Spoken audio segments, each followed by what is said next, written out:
থেকে 20-30 বছর আগে বড় বড় দেওবন্দি আলেম ছিল, মাওলানা আনোয়ার শাহ কাশ্মীরি, মাহমুদুল হাসান দেওবন্দি, আদের বড় বড় আলেম ছিল। কিন্তু এখন এরকম বড় মাপের আলেম কেন তৈরি হয় না জানো? উনি বলতেন, তো বলছে अब इस तरह के बड़े आलिम इसलिए पैदा नहीं होता है कि तालिबे इल्म हमारे जो बच्चे हैं दारुल उलूम देवबंद के, ये फरागत के बाद 1 साल का चिल्ला लगाता है और 1 साल के चिल्ले में पूरा जहल मुरक्कब बन के वापस आता है। যে দারুল উলুম দেওবন্দ থেকে দাওরায়ে হাদিস শেষ করার পর আগে আমাদের উস্তাদরা কি করতো, কোনো মাদ্রাসায় গিয়ে পড়াতো, নিজে বাড়িতে বই পুস্তক মোতালা করতো। আর এখনকার ছাত্ররা কি করে, দাওরা শেষ করার পর 1 বছরের চিল্লা লাগায়, আর 1 বছরের চিল্লাতে আজীবন যা পড়েছিল সব ভুলে জাহেল মোরাক্কাব হয়ে ফিরে আসে। আহলুল হাদিস হয়েছেন এই জন্য গর্ব করবেন, আর আরেকজনকে বেদাতি এবং মুশরিক বলে ঘৃণা করবেন, তাহলে দাওয়াত দেওয়া যাবে না। আরেকজনকে ইবলিস শয়তান বলে গালি দিবেন, হেদায়া জ্বালিয়ে দিবেন, অকথ্য ভাষায় বক্তব্যের মধ্যে গালিগালাজ করবেন, তাহলে মানুষকে দাওয়াত দেওয়া যাবে না। স্বয়ং হেরাক্লিয়াস কাফের হওয়ার পরেও আল্লাহর রাসূল চিঠি লিখেছেন হেরাক্লিয়াসের কাছে, এই বলে নয় যে ইয়া কাফের, হে কাফের, এই বলে আল্লাহ রাসূলের চিঠি নাই। যদি আল্লাহ রাসূল চিঠি শুরু করতো এই কাফের, তাহলে হেরাক্লিয়াস ইসলামের ধারে কাছে আসারই কথা চিন্তা ভাবনা করতো না। কিন্তু আল্লাহ রাসূল চিঠি লিখেছেন আজিম আর রোমের মহান সম্রাট হেরাক্লিয়াস, সম্মান দিয়ে আল্লাহ রাসূল চিঠি লিখেছেন। ফেরাউন নিজেকে আল্লাহ দাবি করেছে, ওর চেয়ে বড় অপরাধী দুনিয়াতে হতে পারে না। আল্লাহ মুসাকে বলছে তুমি যাও। ফেরাউন এত বড় দাম্ভিক হওয়ার পরেও, এত বড় অহংকারী হওয়ার পরেও, এত বড় কাফের হওয়ার পরেও তুমি ফেরাউনের সাথে নরম ভাষায় কথা বলবে। তো আজকে আপনি যে সমস্ত মুসলমানদের মাঝে দাওয়াতি কাজ করতে যাচ্ছেন, এরা কি হেরাক্লিয়াস আর ফেরাউনের চাইতে বড় কাফের না? এরা মুসলমান। তাহলে ওদের সাথে যদি আপনি খারাপ ব্যবহার করেন, বলেন এই তুই বেদাতি, তুই মুশরিক, ওই হিন্দু জান্নাতে চলে গেলেও হানাফিরা জান্নাতে যাবে না, এই জাতীয় যদি গালিগালাজমূলক বাক্য ব্যবহার করেন আর সবসময় বেদাতি মুশরিক শব্দ ব্যবহার করেন, আর কাকে কিভাবে বেদাতি বলা যায়, কাকে কিভাবে মুশরিক বলা যায়, আর অমুকের জন্য দোয়া করা যাবে না, অমুককে গালিগালাজ করতে হবে, অমুকের মৃত্যুতে আনন্দ প্রকাশ করতে হবে, এগুলো যদি করা শুরু করেন তাহলে দাওয়াত দেওয়া যাবে না। দাওয়াতের মাঠে মারা যাবে, দাওয়াতের মাঠে মারা যাবে।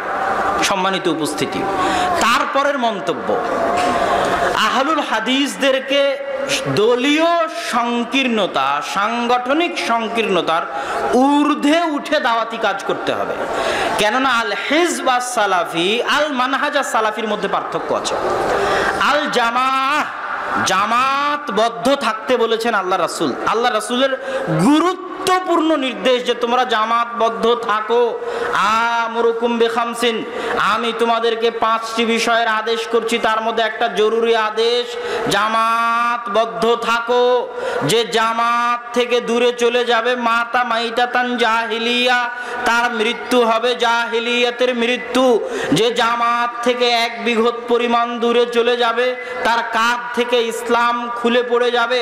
আল্লাহ রাসূল বলছেন মুসলমানের রক্ত একজন আর একজনের উপর হারাম, তবে 3 জন মুসলমানের রক্ত হালাল। এক, যে আর এক মুসলমানকে হত্যা করেছে, যে বিবাহিত অবস্থায় জেনা করেছে। 3, যে জামাত থেকে বের হয়ে গেছে, ওকে হত্যা করা যাবে। মুফারিকুল জামাআহ। এখন জামাত ইসলামেরও বই আছে জামাতবদ্ধ জীবনযাপন, তাবলিগ জামাতেরও বই আছে জামাতবদ্ধ জীবনযাপন। এবং জামাত ইসলামে যদি আমি যোগ দিই জামাতবদ্ধ জীবনযাপন মনে করে, আর জামাত ইসলাম থেকে যদি বের হয়ে আসি, তো আমাকে কি হত্যা করা যাবে? আমাকে যদি হত্যা করা না যায়, তাহলে জামাত ইসলামের সাথে থাকা জামাতবদ্ধ জীবনযাপন নয়। এবং জামাত ইসলাম জামাতবদ্ধ জীবনযাপন বই লিখে যত হাদিসকে তাদের সাথে থাকাকে জামাতবদ্ধ জীবনযাপন বলতে চেয়েছে, তারা সেই বইয়ে তত হাদিসের উপর জুলুম করেছে এবং বিকৃতি করেছে। এবং মাওলানা সাদ কান্ধলভি আজকের যুগে তাবলিগ জামাতের আমির মাওলানা সাদ কান্ধলভি আমিরের নামে যত হাদিস আছে সব হাদিসকে নিজের শানে লাগিয়ে দিয়েছে।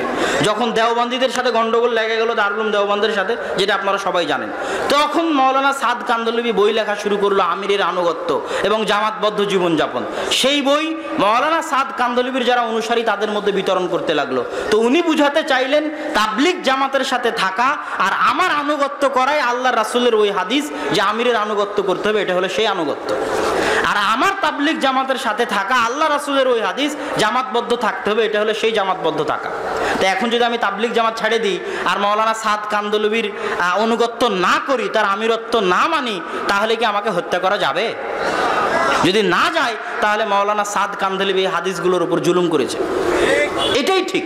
আপনি পড়ে দেখতে পারেন তাদের বই, মাওলানা সাদ কান্ধলভির এবং তাদের এই তাবলিগ জামাতের বর্তমান যে গন্ডগোল হলো, এই গন্ডগোলের প্রেক্ষিতে জামাতবদ্ধ জীবনযাপন এবং আমিরের আনুগত্যের উপর যে বইগুলো লেখা হয়েছে। আমার দারুল উলুম দেওবন্দের উস্তাদ মাওলানা মুফতি ইউসুফ তাওয়ালি, কেন আমি দারুল উলুম দেওবন্দে গিয়েই বুঝেছিলাম যে তাবলিগ জামাতের সাথে দারুল উলুম দেওবন্দের দূরত্ব আছে, এটা আগেই বুঝেছিলাম গন্ডগোলের আগে। কিন্তু এত গভীর দূরত্ব আছে এটা আমি আঁচ করতে পারি। কিভাবে আঁচ করতাম? মাওলানা আরশাদ মাদানী ক্লাসে আসলেই যেই ছাত্ররা তাবলিগ জামাতের জন্য চিল্লায় বের হয় ওদেরকে খুব কঠিনভাবে ধোলাই করতেন। এইভাবে ধোলাই করতেন, আবে तू खाता है मदरसा का, रहता है मदरसा में, तुझे फ्री में मदरसा खिलाता है और चिल्ला लगाता है तबलीग जमात का। তুই খাস দারুল উলুম দেওবন্দে, দারুল উলুম দেওবন্দ তোকে খাওয়ায়, দারুল উলুম দেওবন্দে থাকিস, তোকে পড়ার জন্য খাওয়ানো হয়, পড়ার জন্য তোকে এখানে রাখা হয়, আর তুই পড়া বাদ দিয়ে চিল্লা লাগাস। তারপর উনি বলতেন কিয়ামত কে ময়দান মে তেরি ঠোকাই হোগি, কিয়ামতের মাঠে অন্যায়ের কারণে তোর উপর আল্লাহ শাস্তি আরোপ হবে, কেন এটা আমানতের খেয়ানত। মাওলানা আরশাদ মাদানী আমাদের ক্লাসে আরেকটা কথা বলতেন যে শোনো, আজ থেকে 20-30 বছর আগে বড় বড় দেওবন্দি আলেম ছিল, মাওলানা আনোয়ার শাহ কাশ্মীরি, মাহমুদুল হাসান দেওবন্দি, আদের বড় বড় আলেম ছিল, কিন্তু এখন এরকম বড় মাপের আলেম কেন তৈরি হয় না জানো? উনি বলতেন, তো বলছে अब इस तरह के बड़े आलिम इसलिए पैदा नहीं होता है कि तालिबे इल्म हमारे जो बच्चे हैं दारुल उलूम देवबंद के, ये फरागत के बाद 1 साल का चिल्ला लगाता है और 1 साल के चिल्ले में पूरा जहल मुरक्कब बन के वापस आता है। যে দারুল উলুম দেওবন্দ থেকে দাওরায়ে হাদিস শেষ করার পর আগে আমাদের উস্তাদরা কি করতো? কোনো মাদ্রাসায় গিয়ে পড়াতো, নিজে বাড়িতে বই পুস্তক মোতালা করতো। আর এখনকার ছাত্ররা কি করে? দাওরা শেষ করার পর 1 বছরের চিল্লা লাগায়, আর 1 বছরের চিল্লাতে আজীবন যা পড়েছিল সব ভুলে জাহেল মোরাক্কাব হয়ে ফিরে আসে। এটা দারুল উলুম দেওবন্দের এখনো উনি টিচার এবং জমিয়ত উলামায়ে হিন্দের আমির, আমি ওনার ছাত্র এবং ওনার পোতা মাওলানা আলী মাদানী আমার ক্লাসমেট। তো এটা কোথায় থেকে আসলো? তাবলিগ জামাতের সাথে দারুল উলুম দেওবন্দের দূরত্ব তখন আজ করেছিলাম। তো তখন একজন টিচার ছিল মুফতি ইউসুফ তাওয়ালি, তো উনি এই জামাতবদ্ধ জীবন যাপনের উপর মাওলানা সাদ কান্ধলভি আর আমিরের আনুগত্যের উপর মাওলানা সাদ কান্ধলভির বক্তব্যের খুব কঠিন ও কড়া ভাষায় রদ করতেন। ওনার ভাষাটা আমি নকল করতেছি, মাওলানা মুফতি ইউসুফ তাওয়ালির নিকটে আমি হেদায়া পড়েছি। উনি কিভাবে রদ করতেন, কিভাবে নকল করতেন? উনি বলতেন, अबे अमीर तो वो होता है जो किसी के ऊपर इस्लाम के जो क़िसास के अहकाम है ये कायम कर सकता है। अगर मैंने चोरी किया तो मेरा हाथ कट सकता है, वो अमीर है। अगर मैंने ज़िना किया तो मुझे रजम कर सकता है, वो अमीर है। अबे तू मुझे रजम भी नहीं कर सकता, हाथ भी नहीं कट सकता, तू कहे का अमीर है बे? तू शेख है, तू मौलाना है, तू मुफ्ती है, तू काजी है, तू अल्लामा है, तू दाई है, लेकिन अमीर नहीं है। বললো আমির সেই যে আমি চুরি করলে আমার হাত কাটতে পারবে, আমির সেই যে আমি জেনা করলে আমাকে রজম করতে পারবে, আমির সেই যে আমি অপরাধ করলে আমাকে জেলে দিতে পারবে, কিন্তু যে আমার হাত কাটতে পারবে না, আমার উপর কিসাস বাস্তবায়ন করতে পারবে না, আমাকে জেলে দিতে পারবে না, সে আলেম হতে পারে, আল্লামা হতে পারে, মুফতি হতে পারে, শায়েখ হতে পারে, মাওলানা হতে পারে, শাইখুল হাদিস হতে পারে, সব কিছু হতে পারে, কিন্তু আমির হতে পারে না। এটা মুফতি ইউসুফ তাওয়ালির মন্তব্য আমি নকল করতেছি। উনি তাবলিগ জামাতের আমির নামে যে মাওলানা সাদ কান্ধলভি আছে তার বিরুদ্ধে উনি এই বক্তব্য দিচ্ছিলেন দারুল উলুম দেওবন্দের ক্লাসে, যখন আমরা তার নিকটে হেদায়া পড়ি তখনকার কথা। তো এই আলোচনা থেকে আমি যেটা স্পষ্ট করতে চাচ্ছি সেটা হচ্ছে জামাতবদ্ধ জীবনযাপনের নামে আহলে হাদিসদের মধ্যে যেন বিভেদ তৈরি করার চেষ্টা না করা হয়। জামাতবদ্ধ জীবনযাপন আসলে কোনটা? জামাতবদ্ধ জীবনযাপনের দুইটা ব্যাখ্যা আমি আমার বহু বক্তব্যে দিই। তার মধ্যে একটা ব্যাখ্যা আমি নিজে বুঝেছি, কিন্তু আমি নিজে বুঝার পরেও দেখেছি মাওলানা আব্দুল্লাহ জাহাঙ্গীর রাহেমাহুল্লাহ এই ব্যাখ্যাই বুঝেছেন। তো আল্লাহ সুবহানাহু ওয়া তাআলাকে তাকে জাযায়ে খায়ের দান করুক যে তিনি এই ব্যাখ্যা বুঝতে পেরেছেন। আর আমি আল্লাহর শুকরিয়া আদায় করি যে কারো অনুসরণ ছাড়াই আমি নিজে নিজেই এই ব্যাখ্যা বুঝতে পেরেছিলাম, এই জন্য আল্লাহর শুকরিয়া আদায় করি। আলহামদুলিল্লাহ, আল্লাহ যেন আমার জ্ঞানে বরকত দান করে, আল্লাহুম্মা আমিন। আপনাদের নিকটে দোয়া চাই, দোয়ার দরখাস্ত। তো জামাতবদ্ধ জীবনযাপন বলতে দুটো জিনিস বুঝায়। এক, আবু বকর রাদিয়াল্লাহু তাআলা আনহু বললেন যারা যাকাত দিবে না ওদের বিরুদ্ধে যুদ্ধ করব, লা নুকাতিলান্নাহুম। ওমর রাদিয়াল্লাহু তাআলা আনহু বলছে যে আশহাদু আল্লা ইলাহা ইল্লাল্লাহ ওয়া আশহাদু আন্না মুহাম্মাদার রাসূলুল্লাহ বলেছে, তাকে আপনি কেমনে হত্যা করবেন? ও তো মুসলমান, ওর রক্ত তো হারাম। তখন আবু বকর রাদিয়াল্লাহু তাআলা আনহু বলছেন, শোনো ওমর, লাউ মানাউনি ক্বালানি ওয়াদুনা ইলা রাসূলিল্লাহ, আমি তো ওদের বিরুদ্ধে যুদ্ধ করবই করব যারা যাকাত দিবে না, ওদের বিরুদ্ধেও যুদ্ধ করব যারা যাকাত দিতে আসবে। কিন্তু আল্লাহ রাসূলের যুগে উট দিতে এসে উটের সাথে দড়ি দিত, আমার যুগে উট দিবে দড়ি দিবে না। যারা আল্লাহ রাসূলের যুগে খেজুর দিতে এসে খেজুরের সাথে বস্তা দিত, আমার যুগে খেজুর ঢেলে দিয়ে বস্তা উঠিয়ে নিয়ে চলে যাবে। ওই বস্তা ওই দড়ির জন্য পর্যন্ত যুদ্ধ করব, হয় মরবো না হয় মারবো। তা আবু বকর রাদিয়াল্লাহু তাআলা মুসলমানদের বিরুদ্ধে কেন যুদ্ধ করবেন যাদেরকে ওমর রাদিয়াল্লাহু তাআলা মুসলমান বলছে? কেন? এরা সব জামাত থেকে বের হয়ে গেছে। বুঝতে পেরেছেন কি? এরা সব কি থেকে বের হয়ে গেছে? জামাত থেকে বের হয়ে গেছে। কেন? আল্লাহ রাসূল বলেছে মুফারিকুল জামাত, যে জামাত থেকে বের হয়ে যাও ওকে হত্যা করো। তো যে ইসলামী খেলাফতের খলিফা ওর যে কোনো নির্দেশ, যে নির্দেশ কোরআন হাদিসের বিরোধী নয়, এমন কোন নির্দেশ যেটা কোরআন হাদিসের বিরোধী নয়, ইসলামী খেলাফতের খলিফার এমন কোন নির্দেশ যেটা কোরআন হাদিসের বিরোধী নয়, ওটা অমান্য করা মানেই জামাত থেকে বের হয়ে যাওয়া। পড়ে দেখেন সহিহ মুসলিমের কিতাবুল ইমারাহ, ইমারাত অধ্যায়, আশ্চর্য হয়ে যাবেন। কেউ পড়েও না, কেউ বলেও না। বললে মানুষ বলবে যে এরা সব সরকারের পাচাটা গোলাম।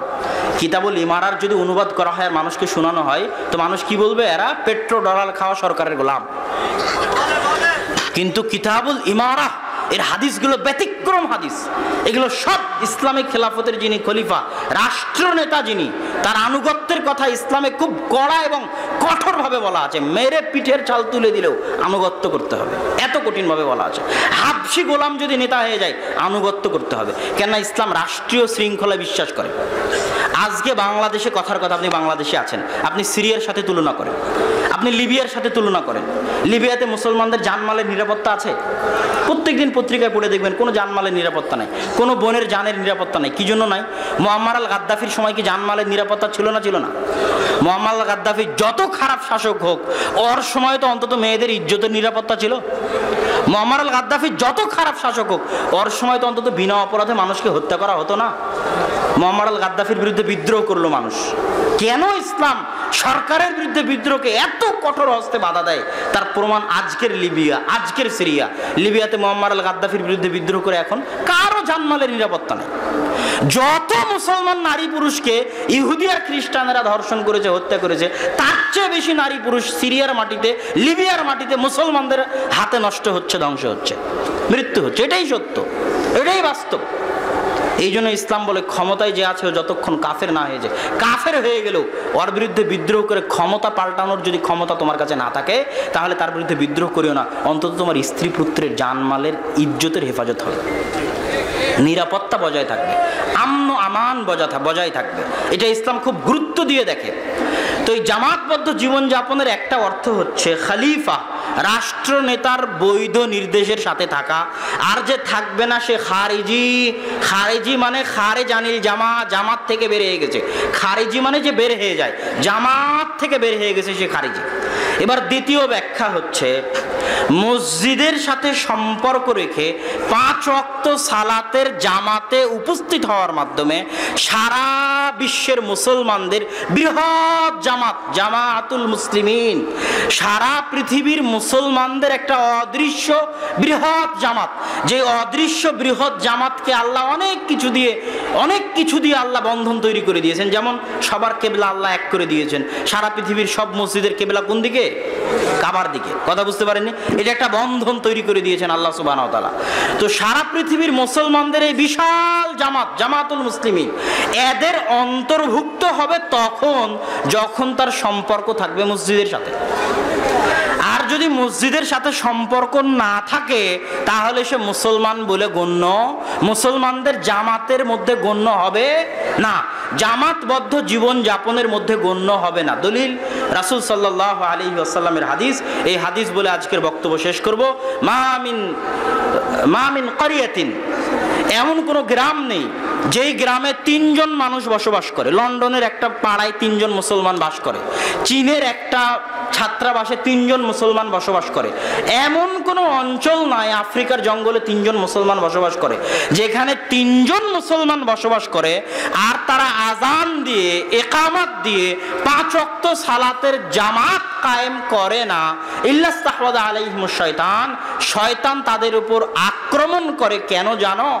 পালবিহীন ভেড়ার উপর বাঘ যেভাবে আক্রমণ করে, জামাতবিহীন মানুষের উপর শয়তান সেভাবে আক্রমণ করে। আবার শুনেন, পালবিহীন ভেড়ার উপর শয়তান যেভাবে আক্রমণ করে, জামাতবিহীন মুসলমানের উপর শয়তান সেভাবে আক্রমণ করে। তো এই জামাতবিহীন মুসলমান কোনটা বলেন তো? যে 5 ওয়াক্ত সালাতের জামাতে, এই যে হাদিসের মধ্যে আল্লাহ রাসূল বলে দিলেন যে 3 জন মুসলমান যদি থাকে তবু আজান একামত দিয়ে কি কায়েম করতে হবে? জামাত কায়েম করতে হবে। আর এই জামাত কায়েমের মাধ্যমে সে সারা পৃথিবীর বৃহত্তম মুসলমানদের জামাতের সাথে জামাতবদ্ধ জীবন যাপনের অন্তর্ভুক্ত বলে গণ্য হবে। অতএব যেখানেই থাকেন মসজিদের সাথে সম্পর্ক রক্ষা করে চলতে হবে। মসজিদে 5 ওয়াক্ত সালাতে হাজিরা দিতে হবে, না হলে আপনি মুসলমানদের জামাতবদ্ধ জীবন থেকে বহিষ্কৃত বলে গণ্য হবেন। আল্লাহ সুবহানাহু ওয়া তাআলা আমাদেরকে উক্ত বক্তব্যের উপর বুঝার এবং আমল করার তৌফিক দান করুক। দিয়েও প্রমাণ করা সম্ভব নয়।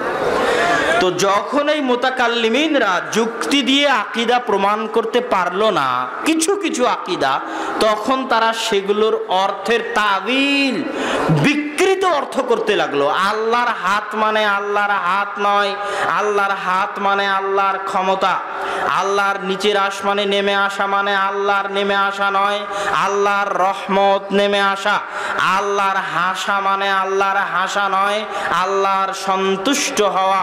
এইভাবে আল্লাহ সুবহানাহু ওয়া তাআলার গুণাবলী যেগুলো যুক্তি দিয়ে টিকানো যায়নি সেগুলোর কি অর্থ করতে লাগলো বলেন তো? রূপক, বিকৃত অর্থ। তাদেরকে বলা হয় মাতুরিদি আর আশারি। তাহলে একদিকে থাকলো মাতুরিদি আশারি যারা কিছু আকীদা মানে আর কিছু আকীদার রূপক অর্থ করে, আর একদিকে থাকলো মুতাজিলা জাহমিয়া, তারা আল্লাহ সুবহানাহু ওয়া তাআলার অধিকাংশ আকীদাকে অস্বীকার করে।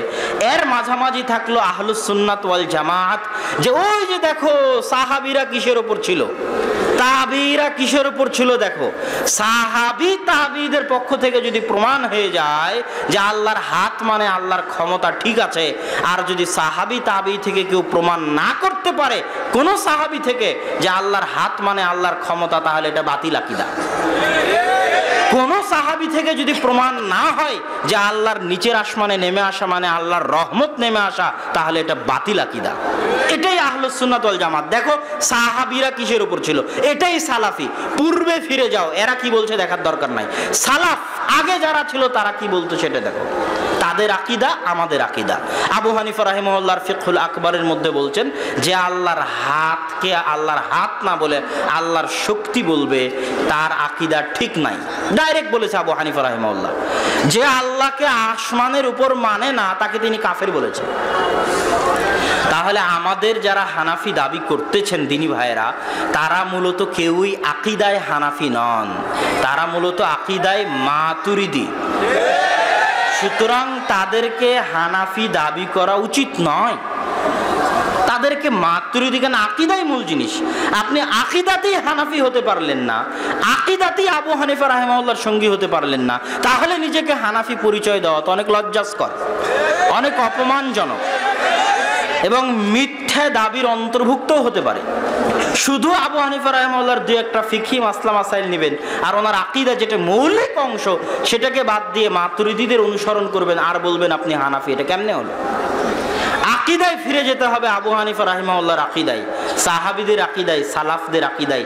এটাই সালাফি সালেহিনের মানহাজ, এটাই সালাফি মানহাজ, এটাই আহলুস সুন্নাত ওয়াল জামাআহ। আকীদার ক্ষেত্রে বিকৃতি আর একটা জায়গায় ঘটলো, সেটা হলো তাকদীর।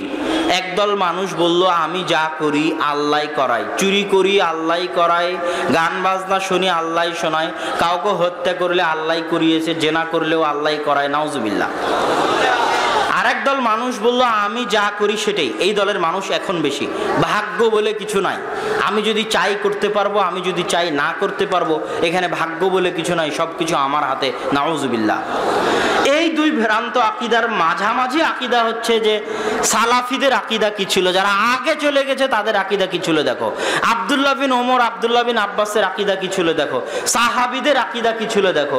আব্দুল্লাহ বিন ওমর রাদিয়াল্লাহু তাআলা আনহুর একটা হাদিস তাকদীরের ক্ষেত্রে বর্ণিত আছে যে কেউ যদি উহুদ পাহাড়ের সমান স্বর্ণ দান করে আর ওর তাকদীরের বিশ্বাস দুর্বল থাকে, আর ওই উহুদ পাহাড়ের সমান স্বর্ণ আল্লাহর দরবারে কবুল হবে না। তাকদীর এত জটিল, এত কঠিন, এত মজবুত জিনিস। তাকদীর নাই মানে ঈমান নাই। সম্মানিত উপস্থিতি, সালাফে সালেহিনের এই মানহাজকে সংক্ষিপ্তভাবে স্পষ্ট করার পরে আমরা আসি ভারত উপমহাদেশে আহলে হাদিস বা ভারত উপমহাদেশে সালাফি মানহাজ। ভারত উপমহাদেশে আহলুল হাদিস বা সালাফি মানহাজকে আমরা দুই ভাগে ভাগ করব। একটা শাহ ওলিউল্লাহ মুহাদ্দিস দেহলভির পরবর্তী যুগ, আর একটা শাহ ওলিউল্লাহ মুহাদ্দিস দেহলভির পূর্বের যুগ, আগের যুগ। শাহ ওলিউল্লাহ মুহাদ্দিস দেহলভির পরে এদেশে হাদিসের বিপ্লব ঘটে, এ কথা ঠিক, কিন্তু শাহ ওলিউল্লাহ মুহাদ্দিস দেহলভির পূর্বেও এদেশে সহি আকীদা এদেশের মাটিতে লালিত হতো। কোনো কালে কোনো সময় হাদিসের জ্ঞান ছিল, তার বহু প্রমাণ আছে। তার মধ্যে একটা প্রমাণ হচ্ছে আবু আব্দুল্লাহ মুহাম্মদ আল মাকদিসি নামক একজন সফরকারী, ইবনে বাতুতার মতো একজন পরিব্রাজক, পাকিস্তানের সিন্ধ প্রদেশে এসে তিনি তার বইয়ে লিখেছেন যে আমি পাকিস্তানের সিন্ধ প্রদেশের মানসুরা নামক অঞ্চলে, মানসুরাবাদ নামক অঞ্চলে মানুষ পেয়েছি, একদল মানুষ বা পুরো মানসুরা নগরের অধিবাসী যারা না হানাফি মাযহাবের অনুসারী ছিল, না হাম্বলি মাযহাবের অনুসারী ছিল, না মুতাজিলা ছিল, না জাহমিয়া ছিল। তারা ছিল আহলুস সুন্নাহ ও আহলুল হাদিস, এবং তারা ছিল সাহাবী তাবেঈদের আসল মানহাজের উপর প্রতিষ্ঠিত। এটা তিনি লিখছেন বলা যায় 380 হিজরির দিকে পাকিস্তানের সিন্ধ নগরীর ঘটনা বর্ণনা করতেছেন। হাদিস শাস্ত্রে একজন রাবি পাওয়া যায় কুতাইবা বিন সাঈদ আল বাগলানি। আপনি যদি গুগল ম্যাপে সার্চ দেন বাগলান, এখানে একটা মজার কথা বলে রাখি যে হাদিস শাস্ত্রের অনেক নাম গুগল ম্যাপে সার্চ দিয়ে সেগুলোর স্থান নির্ধারণ করা অনেক সহজ হয়। বোখারা কোথায় আছে, নিশাপুর কোথায় আছে, মরো কোথায় আছে, যেগুলো একসময় হাদিস শাস্ত্রের কেন্দ্র ছিল, ইলমের মার্কাজ ছিল, এগুলো কোথায় আছে এগুলো খুঁজে বের করা সহজ হয়। গুগল ম্যাপে যদি আপনি সার্চ দেন বাগলান, তাহলে দেখবেন পাকিস্তান আফগানিস্তানের সীমান্তবর্তী অঞ্চল হচ্ছে বাগলান। ওখানকার একজন রাবির বর্ণিত হাদিস কুতুবে সিত্তার সব বই আছে, বুখারী, মুসলিম, আবু দাউদ, নাসাই, তিরমিজি, ইবনে মাজাহ, সব কুতুবে সিত্তার সব মুহাদ্দিস কুতাইবা বিন সাঈদ আল বাগলানির নিকট থেকে হাদিস নিয়েছে। তিনি এই ভারত উপমহাদেশীয় অঞ্চলের মানুষ সেই যুগে। ভারত উপমহাদেশীয় অঞ্চলে ইলমে হাদিসের একটা নমুনা হচ্ছে ইমাম সাগানি রাহিমাহুল্লাহ। তিনি পাকিস্তানের লাহোরে জন্মগ্রহণ করেছেন 577 হিজরিতে। তার দুইটা বই, একটা বইয়ের নাম হচ্ছে মাশারিকুল আনোয়ার, যে বই এখনো পাওয়া যায়। এই বইয়ে তিনি বুখারী মুসলিমের হাদিসকে জমা করেছেন। বুখারীর হাদিস আর মুসলিমের হাদিসকে এক বইয়ের মধ্যে জমা করে নাম দিয়েছেন মাশারিকুল আনোয়ার। আর একটা বই আছে মাজমাউল বাহরাইন, যেখানে তিনি আরবি সাহিত্যের, আরবি ভাষার ডিকশনারিমূলক গ্রন্থ লিখেছেন। 577 হিজরির আলেম, পাকিস্তানের আলেম ইমাম সাগানি, তৎকালীন যুগে, যে যুগকে আমরা মনে করতে পারি অন্ধকার যুগ। তারপরে আসে শাইখ হুসামউদ্দিন, একটা বিখ্যাত গ্রন্থ, সাধারণ মানুষও শুনে থাকতে পারে, গ্রন্থের নাম কানজুল উম্মাল। এই গ্রন্থের নাম শুনেছেন? দুই একজন শোনা থাকার কথা, আর আলেম ওলামা মোটামুটি সবাই জানেন। কানজুল উম্মাল গ্রন্থের লেখক ভারতের জৈনপুরে জন্মগ্রহণ করেছেন। তিনি ইমাম সুয়ুতির লেখা আল জামিউল কাবীর এবং আল জামিউল সাগীর এই দুটো গ্রন্থকে জমা করে অধ্যায় আকারে সাজিয়ে একটা গ্রন্থ লিখেছেন, তার নাম কানজুল উম্মাল। তিনি ভারতের আর একজন আলেম তাহের পাটনি, বিহারের রাজধানী পাটনার অধিবাসী। তার তিনটা গ্রন্থ এখনো সারা পৃথিবীতে প্রচুরভাবে সমাদৃত। তার একটা গ্রন্থের নাম তাযকিরাতুল মাওদুআত, যেটাতে তিনি জাল জয়ীফ হাদিস জমা করে লিখেছেন। একটা গ্রন্থের নাম আল মুগনি, যেটাতে তিনি কঠিন কঠিন রাবির নাম জমা করেছেন। আর একটা গ্রন্থের নাম মাজমাউ বাহারিল আনোয়ার, যেটাতে তিনি কঠিন কঠিন কোরআন এবং হাদিসের শব্দের অর্থ লিখেছেন। ইন্ডিয়ান, ভারতের আলেম। এগুলো সব শাহ ওলিউল্লাহ মুহাদ্দিস দেহলভির আগে। শাহ ওলিউল্লাহ মুহাদ্দিস দেহলভি থেকে নিয়ে পরবর্তী যুগে ভারতে হাদিস শাস্ত্রের বিপ্লব তৈরি হয়। এই হাদিস শাস্ত্রের বিপ্লবকে অনেক বড় বড় আলেম ওলামা স্বীকৃতি দিয়েছেন, যাদের স্বীকৃতি আমি পরে পড়বো ইনশাআল্লাহ। শাহ ওলিউল্লাহ মুহাদ্দিস দেহলভি হাদিসের দার্স চালু করলেন। তিনি বাদশাহ আলমগীরের নাম সবাই শুনবেন, যাকে আওরঙ্গজেব নামে অনেকেই চিনেন। বাদশাহ আলমগীরের যুগে ফাতাওয়া আলমগীরি নামে একটা ফতোয়ার বই লেখা হয়েছিল। ওই ফাতাওয়া আলমগীরিকে আরবিতে বলা হয় ফাতাওয়া হিন্দিয়া। সৌদি আরবে পাওয়া যাবে ফাতাওয়া হিন্দিয়া নামে। তো বাদশাহ আলমগীর, বাদশাহ আওরঙ্গজেব যখন এই ফতোয়ার বই লেখার কমিটি তৈরি করে, তখন সেই কমিটির একজন সদস্য ছিলেন মাওলানা আব্দুর রহিম, যিনি শাহ ওলিউল্লাহ মুহাদ্দিস দেহলভির পিতা। শাহ ওলিউল্লাহ মুহাদ্দিস দেহলভি আমালান হানাফি ছিলেন। আমালান মানে আমল করতেন হানাফিদের মতো, কিন্তু তাসনিফান ওয়া তাদরিসান, কিন্তু লেখনীতে এবং দার্সে পাক্কা আহলুল হাদিস ছিলেন। তিনি তার বই হুজ্জাতুল্লাহিল বালেগা থেকে শুরু করে বহু বইয়ে রাফুল আদাইনের কথা, 12 তাকবীরের কথা, এগুলো সব তিনি স্পষ্টভাবে লিখে গেছেন। তাকলিদ বিরোধিতার কথা এবং তার দার্সে তিনি তার দার্সেও রাফুল আদাইনের কথা, 12 তাকবীরের কথা, যত শিরক বিদআত সমাজে প্রচলিত ছিল সেগুলোর কথা, তাকলিদ বিরোধিতার কথা তিনি তার দার্সে বলতেন। আমালান হানাফি, কিন্তু তাদরিসান ওয়া তাসনিফান আহলুল হাদিস। তার এই লেখনী এবং এই দার্সের কারণে দীর্ঘদিন থেকে ভারত উপমহাদেশে জমে থাকা তাকলিদের এই ভিত নড়বড় হয়ে যায়। একটা উদারতার সৃষ্টি হয়, চিন্তার স্বাধীনতার তৈরি হয়। তার সন্তান আব্দুল আজিজ মুহাদ্দিস দেহলভি, যিনি একটা বই লিখেছেন বুস্তানুল মুহাদ্দিসিন নামে ফার্সিতে, যেটা পরবর্তীতে উর্দুতে অনুবাদ হয়েছে, আরবিতেও অনুবাদ হয়েছে। যেই বইয়ে সব অধিকাংশ মুহাদ্দিসের বই পুস্তক এবং তাদের জীবনী তিনি জমা করেছেন। আব্দুল আজিজ মুহাদ্দিস দেহলভির পরে দার্স দিতেন শাহ ইসহাক মুহাদ্দিস দেহলভি। দেহলভি বলা হয় দিল্লিকে, উর্দুতে বলা হয় দেহলি। দিল্লিকে উর্দুতে কি বলা হয়? দেহলি। তো কুমিল্লার অধিবাসী বা রাজশাহীর অধিবাসী, দিনাজপুরের অধিবাসী বলবে দিনাজপুরি। কথা বুঝতে পেরেছেন? বংশালী। তো ঠিক সেই রকম দেহলির অধিবাসী বলবে দেহলভি, এই জন্য দেহলভি। শাহ ওলিউল্লাহ মুহাদ্দিস দেহলভি মানে দিল্লিতে বাড়ি, আব্দুল আজিজ মুহাদ্দিস দেহলভি মানে দিল্লিতে বাড়ি, ইসহাক মুহাদ্দিস দেহলভি মানে দিল্লিতে বাড়ি। এবার গন্ডগোল কোথায় তৈরি হলো? এখনো দেওবান্দি এবং আহলে হাদিসরা একভাবেই এই দার্সে আসতো, বসতো, ইলম নিত, চর্চা করত, চলতে থাকতো। গন্ডগোল তৈরি হলো ইসহাক মুহাদ্দিস দেহলভির মৃত্যুর পরে। ইসহাক মুহাদ্দিস দেহলভির মৃত্যুর পরে দুইজন নিজেদেরকে ইসহাক মুহাদ্দিস দেহলভির স্থলাভিষিক্ত বলে দাবি করলেন। একজন আব্দুল গনি আল মুজাদ্দিদি, আর একজন শাইখুল কুল ফিলকুল মিয়া নাজির হোসাইন দেহলভি। এবং এটা নিয়ে ঐতিহাসিকভাবে এখনো বিতর্ক আছে যে কে সত্যিকারভাবে ইসহাক মুহাদ্দিস দেহলভির স্থলাভিষিক্ত ছিলেন। আব্দুল গনি আল মুজাদ্দিদির দুইজন ছাত্র, একজনের নাম মাওলানা কাসেম নানুতুবি, আর একজনের নাম মাওলানা রশিদ আহমদ গঙ্গোহী, যারা দুইজন মিলে দারুল উলুম দেওবান্দ প্রতিষ্ঠা করেছেন। এবং দারুল উলুম দেওবান্দ প্রতিষ্ঠার পিছনে উদ্দেশ্যই এটা ছিল যে শাহ ওলিউল্লাহ মুহাদ্দিস দেহলভির উদার নৈতিক চিন্তাধারার কারণে, স্বাধীন চেতা চিন্তাধারার কারণে ভারত উপমহাদেশে হানাফি মাযহাবের যে ক্ষতি হয়েছে, এই ক্ষতিকে পুষানোর জন্য দারুল উলুম দেওবন্দকে প্রতিষ্ঠা করা হয় এবং হানাফি মাযহাবের ওয়াকিল, যে হানাফি মাযহাবের প্রতিনিধি হিসেবে ভারত উপমহাদেশে পৃথিবীতে দায়িত্ব পালন করবে দারুল উলুম দেওবন্দ, এইভাবে দারুল উলুম দেওবন্দকে প্রতিষ্ঠা করা হয়। অন্যদিকে শাইখুল কুল ফিলকুল মিয়া নাজির হুসাইন দেহলভী তার দীর্ঘ 60 বছরের জীবনে 1.5 লক্ষ ছাত্র, আরব অনারব, ইন্ডিয়ান, নেপালি, পাকিস্তানি, ভুটানি, শ্রীলঙ্কা, মালদ্বীপ, সৌদি আরব, কুয়েত, কাতার, বাহরাইন, এমন কোনো দেশ নাই পৃথিবীর যেখানে মুসলমানেরা ছিল আর তার নিকটে ইলিম হাসিল করতে আসেনি, এমন হয়নি। দীর্ঘ 60 বছরে 1.5 লক্ষ ছাত্র তার নিকটে হাদিসের জ্ঞান অর্জন করেন। এই 1.5 লক্ষ ছাত্রের মধ্যে শ্রেষ্ঠ ছাত্র হচ্ছে 4 জন, যাদেরকে উল্লেখ করা জরুরি। একজন মাওলানা আব্দুর রহমান আল মুবারকপুরি, একজন মাওলানা শামসুল হক আল আজিমাবাদী, একজন মাওলানা সানাউল্লাহ অমৃতসরী, আরেকজন মাওলানা আব্দুল্লাহ গাজীপুরি।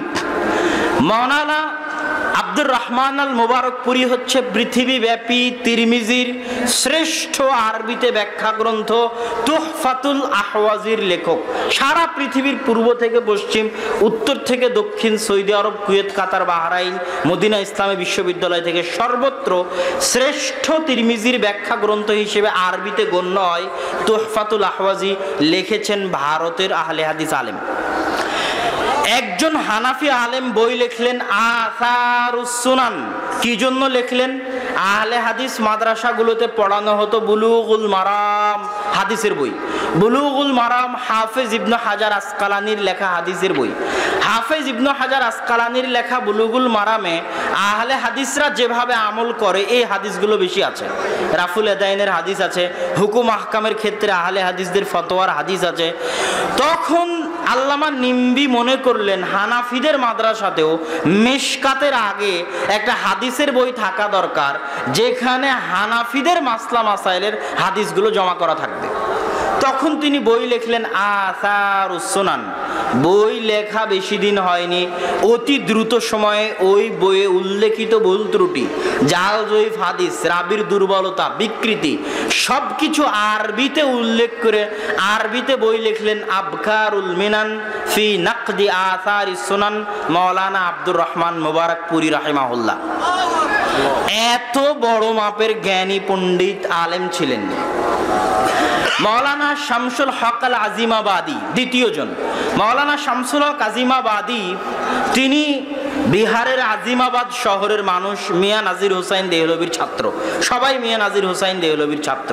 ভারত উপমহাদেশে এমন কোনো হাদিসের সানাদ নাই, এমন কোনো হাদিসের সানাদ নাই আহলে হাদিসদের নিকটে যেই সানাদ মিয়া নাজির হুসাইন দেহলভী হয়ে যায় না। আর পুরো ভারত উপমহাদেশে এমন কোনো হাদিসের সানাদ নাই যেটা শাহ ওলিউল্লাহ মুহাদ্দিস দেহলভী হয়ে আল্লাহ রাসূলের নিকটে যায় না। এবং আজও সৌদি আরবের বহু আলেম ওলামার নিকটে যে হাদিসের সানাদ আছে তার 80 থেকে 60-70% হাদিসের সানাদ ইন্ডিয়া, ভারত উপমহাদেশের আলেম ওলামাদের দেওয়া হাদিসের সিলসিলায়ে সানাদ থেকে তারা বর্ণনা করে। তো আমরা আলোচনা করছিলাম মাওলানা শামসুল হক আল আজিমাবাদী। তিনি আবু দাউদের ব্যাখ্যা গ্রন্থ লিখেছেন গায়াতুল মাকসুদ নামে 32 খণ্ডে সুনানে আবু দাউদের আরবিতে ব্যাখ্যা গ্রন্থ।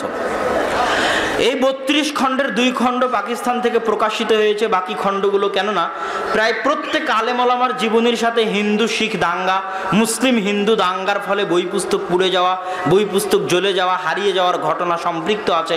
তার মধ্যে আজিমাবাদী রাহিমাহুল্লাহরও আছে।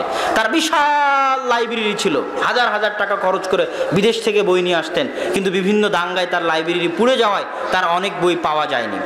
পরবর্তীতে তার সংক্ষিপ্ত গায়াতুল মাকসুদের সংক্ষিপ্ত রূপ আউনুল মাবুদ, আবু দাউদের পৃথিবীতে শ্রেষ্ঠ ব্যাখ্যা হিসেবে গ্রহণ করা হয় আউনুল মাবুদকে, যেটা মাওলানা শামসুল হক আজিমাবাদী ভারতের আহলে হাদিস আলেমের লেখা। আল্লামা শামসুল হক আজিমাবাদী আরেকটা কাজ করেছেন। সহিহ বুখারীতে ইমাম বুখারী রাহিমাহুল্লাহ ক্বালা বাযুন নাস বলে হানাফি মাযহাবের বহু ফতোয়াকে রদ করেছেন। কে? ইমাম বুখারী। কে রদ করেছেন বলেন তো? ইমাম বুখারী। কিসের মধ্যে? সহিহ বুখারীর মধ্যে। কি শব্দ ব্যবহার করে? ক্বালা বাযুন নাস, একদল মানুষ বলে তিনি সেটা রদ করেছেন।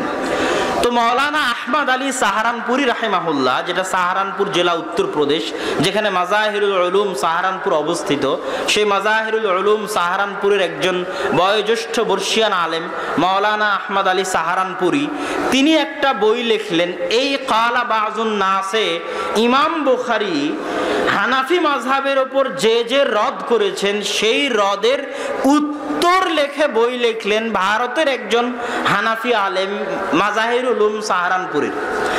ওই তার লেখাটা এখনো দেওবন্দ থেকে যত বুখারী ছাপে, ইন্ডিয়া পাকিস্তান হানাফিদের মাধ্যমে যত বুখারী ছাপে, সব বুখারীর শুরুতে মাওলানা আহমদ আলী সাহারানপুরীর লেখা ইমাম বুখারীর কলা বাজুন নাস বলে হানাফি মাযহাবের উপর যে অভিযোগ তোলা আছে, সেই অভিযোগের জবাব দিয়ে আহমদ আলী সাহারানপুরী যেটা লিখেছেন, ওই বইটা প্রত্যেক বুখারীর শুরুতে ছাপানো থাকে।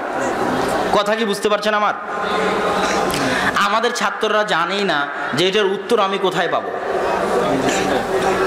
খুব কম মানুষ বলতে পারবে যে এটার উত্তর কোথায় পাওয়া যাবে, কিন্তু আল্লামা শামসুল হক কাজিমাবাদী সেই যুগে যখন আহমদ আলী সাহারানপুরী কালা বাজুন নাস ইমাম বুখারীর জবাব দিয়ে বই লিখলো, তখন আল্লামা শামসুল হক কাজিমাবাদী লিখলেন রাফউল ইলতিবাস, রাফউল ইলতিবাস নামে বই লিখলেন।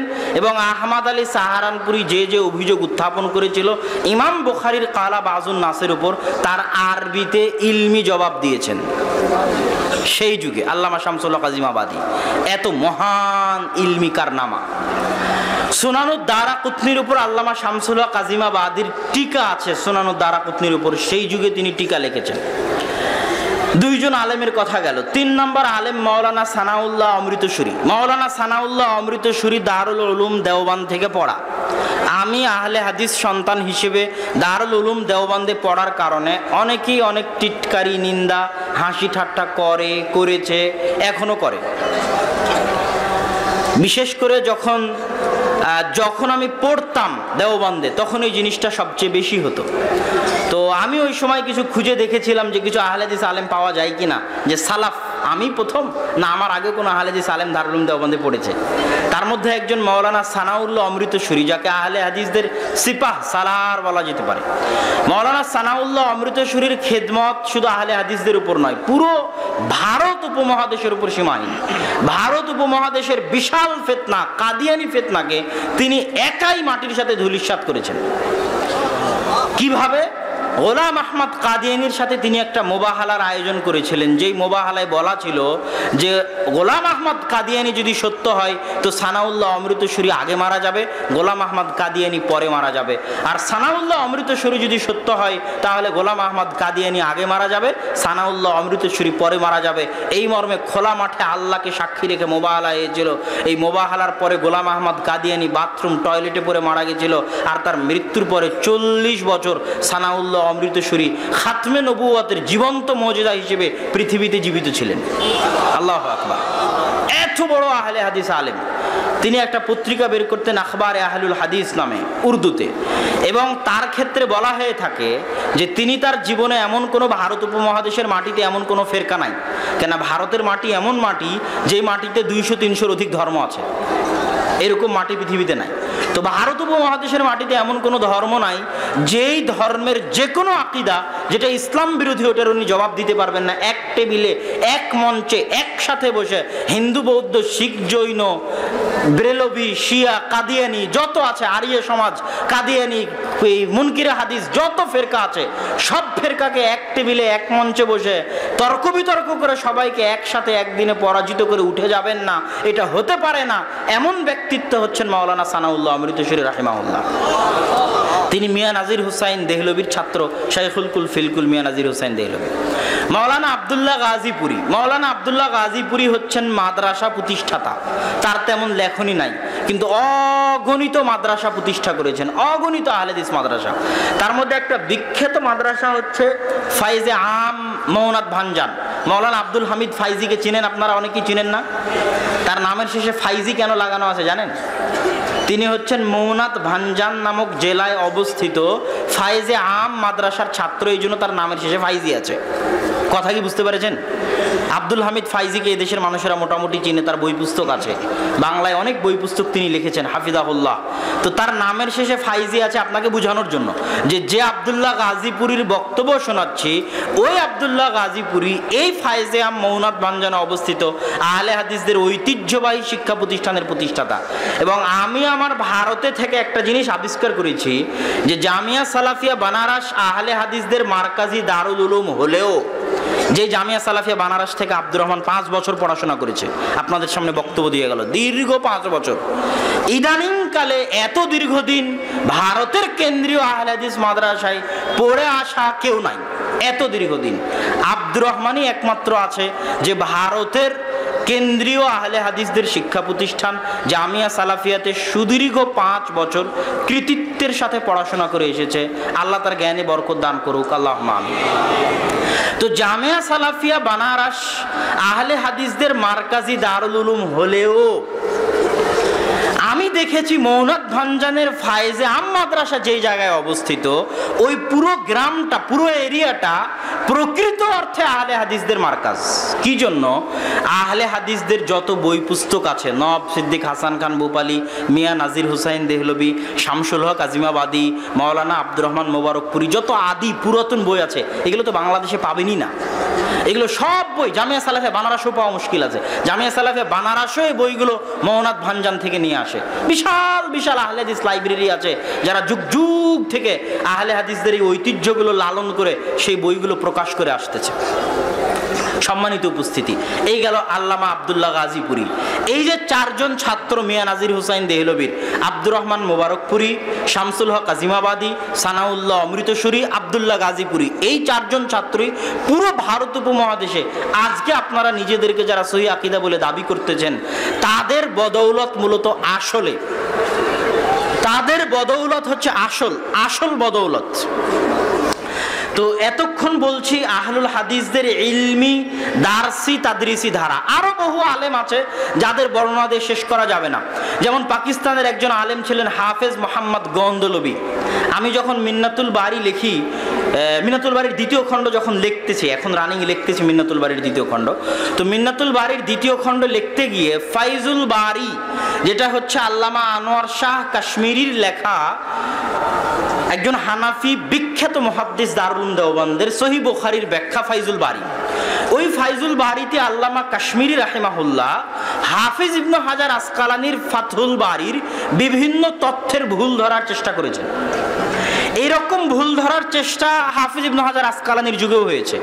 হাফিজ ইবনে হাজার আসকালানির যুগে হাফিজ ইবনে হাজার আসকালানি ছিলেন শাফিঈ আর আল্লামা বদরুদ্দিন আইনি ছিলেন হানাফি। তো হাফিজ ইবনে হাজার আসকালানি যা যা দার্সে বলতেন, ফাথুল বারির দার্সে যা যা ছাত্রদের লেখাতেন, সেটা আল্লামা আইনির নিকটে চলে যেত। একটা ছাত্র দিয়ে আসতো আল্লামা আইনিকে, একই মিশরে একই কায়রোতে বসবাস করতেন। তখন আল্লামা আইনি ফাথুল বারির ওই তথ্যগুলোর ভুল ধরতেন তার লিখিত গ্রন্থে উমদাতুল কারিতে, যেগুলোর পরবর্তীতে জবাব দেওয়ার চেষ্টা করেছিলেন হাফিজ ইবনে হাজার আসকালানি আল ইন্তেকাজ নামক গ্রন্থে। তো ঠিক তেমনি আল্লামা কাশ্মীরি রাহিমাহুল্লাহ হাফিজ ইবনে হাজার আসকালানির ভুল ধরার চেষ্টা করেছেন ভারতের মাটিতে বসে। তো তারও জ্ঞানের প্রশংসা করতে হয়, কাশ্মীরি রাহিমাহুল্লাহর জ্ঞানেরও প্রশংসা করতে হয়। ভারতের মাটিতে বসে হাফিজ ইবনে হাজার আসকালানির ফাথুল বারির ভুল ধরার চেষ্টা করেছেন আরবিতে। এবার হাফিজ মোহাম্মদ গন্দলবির জ্ঞানের প্রশংসা কি দিয়ে করবেন যে তিনি পাকিস্তানের মাটিতে বসে আল্লামা কাশ্মীরি ইবনে হাজার আসকালানির যে ভুলগুলো ধরার চেষ্টা করেছেন সেই ভুলগুলোর পাল্টা উত্তর এবং আল্লামা কাশ্মীরি আর কি কি ভুল করেছে সেগুলো তিনি আরবিতে লিখে গেছেন। আল্লাহু আকবার। এটা একমাত্র আলেমই মাপতে পারবে, আপনারা মাপতে পারবেন না। একজন আলেমই মাপতে পারবে। পাকিস্তানের আহলে হাদিস আলেম হাফেজ মোহাম্মদ গন্দলবি, তাকে তার জ্ঞানের কারণে মদিনা বিশ্ববিদ্যালয়ের শিক্ষক বানানো হয়েছিল। সারা পৃথিবীতে যখন আল্লাহ রাসূলের জীবনের উপর প্রতিযোগিতা হলো, তখন আর রাহিকুল মাখতুম এই গ্রন্থটা আরবি ভাষা সাহিত্যের মানের দিক থেকে, তথ্যের দিক থেকে, সাজানো গুছানোর দিক থেকে, সব দিক থেকে সারা পৃথিবীতে প্রথম স্থান অধিকার করলো। অথচ গ্রন্থ লিখলেন ভারতের আহলে হাদিস আলেম, যেই জামিয়া সালাফিয়া আব্দুর রহমান পড়েছে বানারসে, ওই জামিয়া সালাফিয়া বানারসের শিক্ষক মাওলানা সাফিউর রহমান মোবারকপুরি। তার এই জ্ঞানের কারণে তাকে বানিয়ে দেওয়া হলো জামিয়া ইসলামিয়া মদিনা ইসলামী বিশ্ববিদ্যালয়ের শিক্ষক। এরকম বহু আলেমকে মদিনা ইসলামী বিশ্ববিদ্যালয়ের শিক্ষক বানানো হয়েছে। তো তাদের জ্ঞানের কথা বলে শেষ করা যাবে না। কেন এই জ্ঞানের কথাগুলো বলতেছি, দু একজন আলেমের আরেকজনের কথা ছুটে গেছে, নওয়াব সিদ্দিক হাসান খান ভূপালী। নওয়াব সিদ্দিক হাসান খান ভূপালী ভারতের মাটিতে জন্মগ্রহণ করা ব্যতিক্রম আহলে হাদিস আলেম। 10-এরও অধিক বই লিখেছেন আরবি, উর্দু, ফার্সিতে, শুধু আকীদার উপর। 200, 250, 300 বই লিখেছেন আরবি ভাষাতে। এমন আরবি ভাষা, যে আরবি ভাষায় আরবদেরও বই লেখা কঠিন। এত উন্নত মানের আরবি ভাষা সেই যুগে ভারতের মাটিতে বসে নওয়াব সিদ্দিক হাসান খান ভূপালী। আজকে আপনি বলছেন বই ছাপিয়ে ফ্রি বিতরণ করব। নওয়াব সিদ্দিক হাসান খান ভূপালী বুলুগুল মারাম থেকে শুরু করে, ইলামুল মুওয়াক্কিন থেকে শুরু করে, মিশকাত থেকে শুরু করে, তাফসীর ইবনে কাসির থেকে শুরু করে লক্ষ লক্ষ টাকা খরচ করে এই বইগুলো মানুষের মাঝে উনি ছাপিয়ে ফ্রি বিতরণ করেছেন। উনি নওয়াব ছিলেন, বাদশাহ ছিলেন, টাকাও ছিল, জ্ঞানও ছিল। টাকাও ছিল, জ্ঞানও ছিল। বইও লিখেছেন, বই ছাপিয়েছেন, ফ্রি বিতরণ করেছেন। এদেশের মাটিতে আহলে হাদিস মানহাজ প্রচারে যে দুইজনের সবচেয়ে বড় অবদান আছে, তাদের একজন নওয়াব সিদ্দিক হাসান খান ভূপালী, আর একজন মিয়া নাজির হোসাইন দেহলভী। এই লম্বা আলোচনা কি জন্য করলাম? দুটো মন্তব্য, পৃথিবীর বড় বড় কয়েকজন মুহাদ্দিসের মন্তব্যের মধ্যে শুধু একজনের মন্তব্য বলি। আল্লামা রশিদ রেজা মিসরি, তিনি বলছেন, ওয়ালাউলা ইনায়াতু ইখওয়ানিনা, যদি উলামাউল হিন্দ, ভারতের মাটিতে যে সমস্ত আলেম ওলামা আছে, তারা যদি বিউলুমিল হাদিস, হাদিসের জ্ঞান নিয়ে চর্চা না করত এই যুগে, তাহলে হাদিসের জ্ঞান দুনিয়া থেকে উঠে যেত 9ম 10ম হিজরির পরে। কেননা হাদিসের জ্ঞান শাম, সিরিয়া, ইরাক, মক্কা, মদিনা এগুলোতে দুর্বল হতে শুরু করেছিল হাদিসের জ্ঞান 9ম 10ম হিজরিতে। আর ওই 9ম 10ম হিজরিতে এই হাদিসের জ্ঞান চর্চার দায়িত্ব গ্রহণ করে নেয় ভারত উপমহাদেশের আলেম ওলামা, এবং তাদের মাধ্যমে হাদিসের জ্ঞান টিকে যায় 200-300 বছরের জন্য। এখন আবার আরবে হাদিসের চর্চা হচ্ছে, কিন্তু মাঝখানের এই অন্ধকার যুগে হাদিসের জ্ঞানকে ধরে রেখেছে ভারত উপমহাদেশের আলেম ওলামা। আমি মদিনাতে গিয়ে যখন বিভিন্ন হাদিসের বই, আদিকালের হাদিসের বই, যেমন একটার কথা বলি, আল জারহ ওয়াত তা'দিল লি ইবনে আবি হাতেম। জারাহ তা'দিলের একদম মূল ভিত্তি। অনেক ছাত্র মনে করে তাকরিবুত তাহজিব মনে হয় জারাহ তা'দিল, তাহজিবুত তাহজিব মনে হয় জারাহ তা'দিল, তাহজিবুল কামাল মনে হয় জারাহ তা'দিল। তাহজিবুল কামালের লেখক ইমাম মিজ্জি, তাহজিবুত তাহজিবের লেখক। বড় বইগুলোর একটা বই আল জারহ ওয়াত তা'দিল লিবনে আবি হাতেম, ইবনু আবি হাতেম। আবু হাতেম আর আবু জুরআর রাজি হচ্ছে বুখারী মুসলিমের উস্তাদ। হাদিস শাস্ত্রের বড় বড় আলেম ধরা হয় যে 3-4 জনকে, পাহাড়, জেবাল ইলমিল হাদিস, হাদিস শাস্ত্রের পাহাড়, ইয়াহইয়া বিন মাঈন, ইয়াহইয়া বিন সাঈদ আল কাত্তান, আহমদ বিন হাম্বল, আবু হাতেম আর রাজি, আবু জুরআ আর রাজি, এনারা হচ্ছেন হাদিস শাস্ত্রের পাহাড়। এদের ছাত্র হচ্ছে বুখারী আর মুসলিম। তো আবু হাতেমের ছেলে ইবনু আবি হাতেম, সে একটা একটা করে রাবি বলতো, আব্বা এই রাবির বিষয়ে আপনার হুকুম কি? তা আব্বা বলতো এই রাবির বিষয়ে হুকুমেই। তারপর আবু জুরআ রাজিকে জিজ্ঞেস করতো, আপনার এই রাবির বিষয়ে হুকুম কি? তো এই রাবির বিষয়ে হুকুমেই। এই বইয়ে উনি জমা করেছেন রাবিদের জীবনী আল জারহ ওয়াত তা'দিল। তো মদিনায় বসে আল জারহ ওয়াত তা'দিলের পড়তেছি, তো দেখলাম যে আল জারহ ওয়াত তা'দিল আউয়াল তুবিআ, সর্বপ্রথম সারা পৃথিবীতে সর্বপ্রথম পাণ্ডুলিপি থেকে আধুনিকভাবে জারাহ তা'দিল ইবনে আবি হাতেম প্রকাশিত হয়েছে ভারতে, হায়দ্রাবাদ, দাকান। আব্দুর রহমান বিন ইয়াহইয়া আল মুআল্লিমি, যাকে জাহাবিউল আসর বলা হয়, উনি সেই ইয়ামান থেকে এসে ভারতে গবেষণা করতেন হাদিস নিয়ে।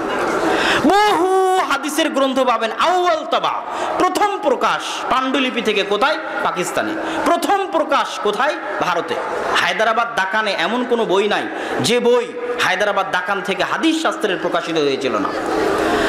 তো এটা বলার, এত কিছু বলার উদ্দেশ্য কি? আজকে গত 60 বছরে মদিনা ইসলামী বিশ্ববিদ্যালয়ের সহিহ আকীদা প্রচারের অবদান সীমাহীন, অপরিসীম। আল্লাহ যে নেয়ামত দিয়েছে মদিনা ইসলামী বিশ্ববিদ্যালয়কে, সরকারি সকল সহযোগিতা, টাকা পয়সা, সুযোগ সুবিধা, গবেষণা, লাইব্রেরি, আধুনিক যন্ত্রপাতি, এসি রুম, যত রকমের সুযোগ সুবিধা প্রয়োজন জ্ঞানের চর্চার জন্য, সব রকমের সুযোগ সুবিধা সৌদি সরকার ব্যবস্থা করেছে। এটা আল্লাহ তাদের এই ব্যবস্থাতে বরকত দিক, আল্লাহুম্মা আমিন। ইলমের ক্ষেত্রে এরকম খেদমত আগে কোনোদিন হয়নি যেটা বর্তমানে সৌদি আরবে হচ্ছে। কিন্তু এত দীর্ঘ ইতিহাস কি জন্য বললাম? আজকে এত সুখে শান্তিতে বসে আমরা যত খেদমত করেছি, সেই খেদমত ওই কঠিন যুগে কুড়ে ঘরে বসে ভারত উপমহাদেশের আলেমেরা যে আঞ্জাম দিয়েছে, ইলমে হাদিসকে ইমাম সুয়ুতির পরে যেভাবে ভারতের মাটিতে ধরে রেখেছে ইলমে হাদিসকে, সেটার নজির বিরল, এবং এইটার নজির স্থাপন করা পৃথিবীতে সম্ভব নয়। এটা কি জন্য বলছি? গত 60 বছরে মদিনা ইসলামী বিশ্ববিদ্যালয়ের কারণে আমরা অনেক সহিহ আকীদা জানতে পারছি, বুঝছি, কিন্তু তার মানে এই নয় যে মদিনা থেকে পড়ে আসার কারণে আমি আব্দুল্লাহ ভারত উপমহাদেশের আলেমদেরকে বলবো এদের জ্ঞানই নাই, এদের কাছ থেকে আকীদাই নেওয়া যাবে না, এদের কাছ থেকে জ্ঞানই নেওয়া যাবে না, সব জ্ঞান শুধু ওখান থেকেই নিতে হবে, আর ভারত উপমহাদেশের আলেম ওলামা জাহেল, অজ্ঞ, মূর্খ। তাহলে এটা হবে পৃথিবীতে সবচেয়ে বড় মিথ্যা অপবাদ। এই বিশাল ইতিহাস উল্লেখ করার পিছনে উদ্দেশ্য এটাই যে আপনারা যারা আজকে দেশে সহিহ আকীদা লালন করতেছেন, সেটার পিছনে যেমন মদিনা ইসলামী বিশ্ববিদ্যালয়ের ভূমিকা আছে, তার চাইতে কোনো অংশে কম নয়, বরং বেশি ভূমিকা আছে এ দেশের মাটিতে যে সমস্ত আহলে হাদিস আলেম ওলামা চলে গেছিলেন তাদের খেদমতের। এই জন্য তাদের খেদমতকে আমি 3 ভাগে বা 4 ভাগে ভাগ করি। ভারত উপমহাদেশের আহলে হাদিস আলেমদের খেদমতকে, এক, ভারত উপমহাদেশের আহলে হাদিস আলেমদের ইলমি খেদমত, যেটা কিছুটা দেখলেন, আরো আছে বলে শেষ করতে পারবো না। তাফসির ইবনে কাসির প্রথম উর্দুতে অনুবাদ করেছে কে? আহলে হাদিস আলেম মাওলানা মোহাম্মদ জুনাগড়ি। ইলামুল মুওয়াক্কিন প্রথম উর্দুতে অনুবাদ করেছে কে? মাওলানা মোহাম্মদ জুনাগড়ি। সব কুতুবে সিত্তা উর্দুতে অনুবাদ করেছে সর্বপ্রথম কে? আহলে হাদিস আলেম মাওলানা ওয়াহিদুজ্জামান হায়দারাবাদী। এই দেশের মাটিতে শুধু ইলম প্রচারে আহলে হাদিসদের অবদান আছে সীমাহীন ও অপরিসীম। দ্বিতীয় অবদান হচ্ছে জেহাদে, দেশ স্বাধীনতায়। 1947 সালের দেশ স্বাধীনতায় আহলুল হাদিসদের অবদানের প্রথম সিঁড়ি আব্দুল আজিজ মুহাদ্দিস দেহলভী এবং শাহ ইসমাইল শহীদ। মাওলানা শাহ ইসমাইল শহীদ 25,000 হাদিসের হাফেজ। তার লেখা বই তাকবিয়াতুল ঈমান, যার আরবি অনুবাদ হয়েছে কিতাবুর রিসালাহ। এই রিসালাতুত তাওহীদ, যার আরবি অনুবাদ হয়েছে রিসালাতুত তাওহীদ নামে, তাকবিয়াতুল ঈমান নামে, সেই যুগে ভারতের মাটিতে বসে শিরক বেদাতের বিরুদ্ধে এত কঠিন, এত ভয়াবহ বই লিখতে পারে, এটা কল্পনা করা সম্ভব নয়। আপনি মনে করেছেন শিরক বেদাত মনে হয় আজকে জানলাম, শিরক বিদাত মনে হয় আজ কিতাবুত তাওহীদ পড়ে জানলাম। শিরক বিদাতের উপর বই কঠোরভাবে লিখে গেছে এদেশেরই আলেম ওলামা। শাহ ইসমাইল শহীদ তাকবিয়াতুল ঈমান, তাকলিদের বিরুদ্ধে লিখে গেছেন, রাফুল এদাইনের উপর লিখে গেছেন। তিনি দীর্ঘ 5 বছর ভারতের কোনা কোনা ইঞ্চি ইঞ্চি চষে বেরিয়েছেন শিরক এবং বিদাতের বিরুদ্ধে মানুষকে দাওয়াত দিতে। তারপরে তিনি জেহাদের ঘোষণা দিয়েছেন। বাংলাদেশ থেকেও বহু মুজাহিদ তার জন্য জেহাদ করার জন্য গেছে। বগুড়ার সন্ধ্যাবাড়ি অঞ্চল, রাজশাহীর দুয়ারি অঞ্চল, এই বহু অঞ্চল থেকে বহু মানুষ তার হাতে বায়াত নিয়ে জেহাদ করেছে। 1831 সালের 6 মে তিনি পাকিস্তান ভারতের সীমান্তবর্তী অঞ্চল বালাকোটে মৃত্যুবরণ করেন। তিনি হচ্ছেন, কেউ যদি বলে যে ইতিহাস রচনা করবে বাংলাদেশের স্বাধীনতার ইতিহাস, তো সবার আগে শাহ ইসমাইল শহীদের জীবনী পড়তে হবে। ভারত সরকার যদি বলে 14ই আগস্টের যে ভারত স্বাধীন হয়েছে তার ইতিহাস পড়াবে, তো সবার আগে শাহ ইসমাইল শহীদের ইতিহাস পড়াতে হবে। শাহ ইসমাইল শহীদ ছাড়া ভারত স্বাধীন হতো না। আজকে ভারতের সরকার যেই লাল কেল্লায় তার স্বাধীনতার পতাকা উড়ায়, ওই লাল কেল্লা মুসলমানদের তৈরি। ওই লাল কেল্লা, নরেন্দ্র মোদী যে লাল কেল্লায় স্বাধীনতার পতাকা ওড়ায়, লাল কেল্লা কাদের তৈরি? মুসলমানদের তৈরি। ওই দিল্লি মুসলমানদের আবাদ করা। এই দেশ মুসলমানেরা স্বাধীন করেছে, জেহাদও মুসলমানেরা করেছে, স্বাধীনতাও মুসলমানেরা অর্জন করিয়েছে। এটা গেল আহলুল হাদিসদের জেহাদি ধারা। আহলুল হাদিসদের আরেকটা ধারা হচ্ছে দাওয়াতি ধারা।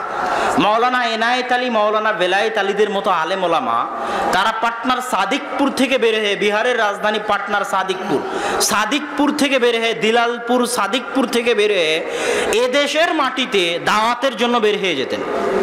মানুষ মনে হয় শুধু মাওলানা ইলিয়াস, তাবলিগ জামাত, এরাই মনে হয় দাওয়াতের কাজের জন্য বের হয়। তাদের দাওয়াতের ধরন ভুল। তাদের ওটার মধ্যে বিভিন্ন আজেবাজে ফজিলত, জাল জয়ীফ হাদিস ইত্যাদি বিভিন্ন ভ্রান্ত আকীদার চর্চা আছে। কিন্তু দাওয়াতের জন্য সফর দেওয়ার নজির আহলে হাদিসদের মধ্যেও আছে। তার দৃষ্টান্ত মাওলানা এনায়েত আলী বেলায়েত আলী দীর্ঘ 12 বছর রাজশাহী, চাঁপাইনবাবগঞ্জ, মালদা, মুর্শিদাবাদ অঞ্চলে তারা দাওয়াতি কাজ করেছেন। মাওলানা সানাউল্লাহ অমৃতসরী মালদা মুর্শিদাবাদে জালসা করতে এসে দেখেন এত আহলে হাদিস কেন মালদা মুর্শিদাবাদে।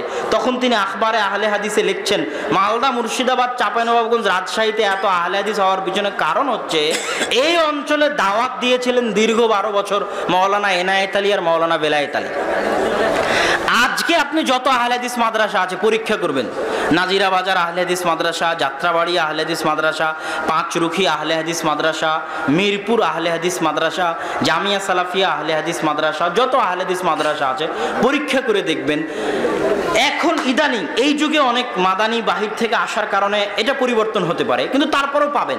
তবে আজ থেকে 10, 15, 20, 30 বছর আগে এটা একদম 100 নিশ্চিত ছিল যে মাদ্রাসা ঢাকায় হোক আর মাদ্রাসা রাজশাহীতে হোক, এই মাদ্রাসাগুলোর অধিকাংশ শিক্ষক রাজশাহী, চাঁপাইনবাবগঞ্জের। এই মাদ্রাসাগুলোর অধিকাংশ ছাত্র রাজশাহী, চাঁপাইনবাবগঞ্জের। আহলে হাদিস মাদ্রাসার আহলে হাদিস শিক্ষক, অধিকাংশ আহলে হাদিস শিক্ষক রাজশাহী, চাঁপাইনবাবগঞ্জের। ধরেন আপনারা আহলে হাদিসদের বক্তাদের মধ্যে যাদেরকে প্রসিদ্ধ বক্তা বলে জানেন, আব্দুর রাজ্জাক বিন ইউসুফ, মুজাফফর বিন মহসিন, শহীদুল্লাহ খান মাদানী। শহীদুল্লাহ খান মাদানী কোথায়? দিনাজপুর বাড়ি, যেখানে আদি আহলে হাদিস আব্দুল্লাহ কাফি আল কুরাইশি রাহিমাহুল্লাহ সেই অঞ্চলের মানুষ। এরকম আজকে ধরেন পাঁচরুখি মাদ্রাসার প্রিন্সিপাল এখন যিনি, বাড়ি কোথায়? চাঁপাইনবাবগঞ্জ, রাজশাহী। এরকম যত দেখবেন আমাদের রাজশাহী জামিয়া সালাফিয়ায় চলেন, যত আলেম ওলামা, বড় বড় আলেম ওলামা দারাস দিচ্ছে, বাড়ি কোথায়? রাজশাহী, চাঁপাইনবাবগঞ্জ। এবং অধিকাংশ আহলে হাদিস মাদ্রাসা আছে, আহলে হাদিসদের মাদ্রাসা আছে রাজশাহী, চাঁপাইনবাবগঞ্জে। এত মাদ্রাসা বাংলাদেশে কোথাও নাই। এক নওগাঁ জেলার আলাদিপুর, কলমুডাঙ্গা, কদমডাঙ্গায় বড় বড় আহলে হাদিস মাদ্রাসা আদিকাল থেকে চলে আসতেছে। চাঁপাইনবাবগঞ্জের ওই চরাঞ্চলে দেবীনগরে শত শত আহলে হাদিস মাদ্রাসা যুগ যুগ ধরে চলে আসতেছে। এগুলো সব প্রমাণ বহন করে যে এই অঞ্চলে আহলে হাদিসদের উর্বর ভূমি হওয়ার পিছনে মাওলানা এনায়েত আলী এবং মাওলানা বেলায়েত আলীর অবদান আছে, তাদের দাওয়াতি কাজের অবদান আছে।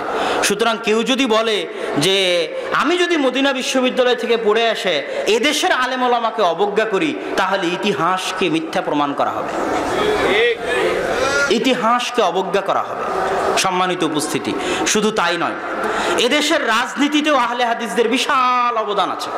আপনি মাওলানা শেখ মুজিবুর মাওলানা বলছি বাংলাদেশের প্রতিষ্ঠাতা শেখ মুজিবুর রহমানের লিখিত অসমাপ্ত আত্মজীবনী বইটি পড়বেন। ওই অসমাপ্ত আত্মজীবনীর মধ্যে উনি লিখছেন যে মুসলিম লীগের সভাপতি মাওলানা আকরাম খাঁর চেম্বারে, দরবারে একটা কাগজ দিতে যাবেন, তো ভয়ে তার জান দুরু দুরু করে কাঁপতেছে যে কেমনে মাওলানা আকরাম খাঁর দরবারে উনি ঢুকবেন। তো ভয়ের ঠেলায় এক দৌড়ে ঢুকেছেন, টেবিলের উপর চিঠি রেখেছেন, আর এক দৌড়ে বেরিয়ে এসেছেন। তো যে আকরাম খাঁকে দেখে শেখ মুজিবুর রহমান ভয় পাচ্ছে, মুসলিম লীগের সভাপতি সেই আকরাম খাঁ আহলে হাদিস। আব্দুল্লাহিল কাফি আল কুরাইশি রাহিমাহুল্লাহ এবং তার চাচা আব্দুল্লাহিল বাকি রাহিমাহুল্লাহ, তারা সবাই কৃষক প্রজা পার্টি, তারপরে মুসলিম লীগ, এগুলোর রাজনীতির সাথে জড়িত ছিলেন। মুসলিম লীগের রাজনীতি ছেড়ে দিয়ে আব্দুল্লাহিল কাফি আল কুরাইশি জমিয়তে আহলে হাদিসের হাল ধরেছিলেন। তিনি মূলত মুসলিম লীগের রাজনীতিবিদ ছিলেন। পাকিস্তান স্বাধীনে তাদের অবদান আছে সীমাহীন ও অপরিসীম। আজকে একজন বিখ্যাত আহলে হাদিস ব্যবসায়ীকে আমি জিজ্ঞেস করলাম, তার টেবিলের উপর বই রাখা আছে।